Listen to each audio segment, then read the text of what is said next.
প্লাস্টিকের বোতল দিয়ে দৃষ্টিনন্দন বাড়ির নির্মাণ কাজ শুরু করে সবার নজর কেড়েছেন ইমান ঢালি। শরীয়তপুরের গোসাইরহাট উপজেলার কোচাইপট্টি ইউনিয়নে পরিত্যক্ত প্লাস্টিকের বোতল দিয়ে দৃষ্টিনন্দন একটি বাড়ির নির্মাণ কাজ শুরু করেছেন ইমান ঢালি নামে এক মুদি দোকানদার। প্রত্যন্ত গ্রামে রং বেরঙের পরিত্যক্ত বোতল দিয়ে বাড়ির নির্মাণ কাজ করায় বাড়িটি নিয়ে এলাকায় শুরু হয়েছে তুমুল আলোচনার।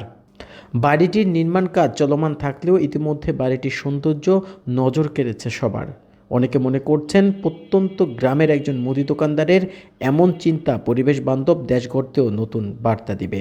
বাড়িটির নির্মাতা ও স্থানীয়দের সঙ্গে কথা বলে জানা যায়, প্রায় ১ বছর আগে চরমাইঝারি গ্রামের শাহজাহান ঢালির ছেলে ইমান ঢালি সামাজিক যোগাযোগ মাধ্যম সহ ইউটিউবে দেখতে পান পরিত্যক্ত প্লাস্টিকের বোতল দিয়ে ঘর নির্মাণ করা যায়, যা দেখতে অত্যন্ত সুন্দর, টেকসই ও পরিবেশ বান্ধব।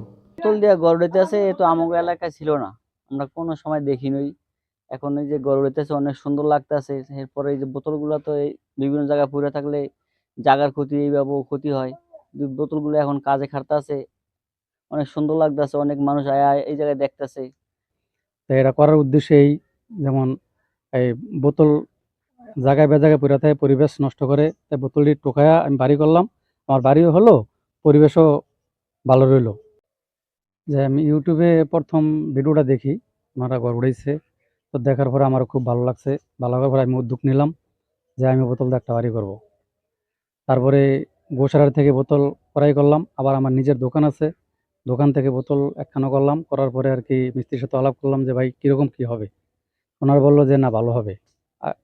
ওনারও ভিডিও দেখলো, দেখার পরে দেখছে যে না টেকসই, আপনিও করতে পারেন। মানে তখন থেকে আমি উদ্যোগ নিলাম। গোসারহাট বাজার থেকে প্রথম আমি কিনি গত বছর 10 টাকা কেজি।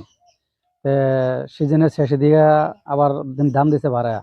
দোকানদার বলতেছে যে আরেকজনে নিবে 15 টাকা কেজি, তাই আমি আনলাম 15 টাকা কেজি। তো এই বছর আবার আনতেছি 20 টাকা কেজি। তো গোসার থেকে আইনা তোলাফান দিয়ে বালু ভরাই হলো, আমি আবার ফিনিশিং দিই, মানে মজবুত করি বোতলটারে, তারপর রাইখা দিই, তারপরে মিস্ত্রি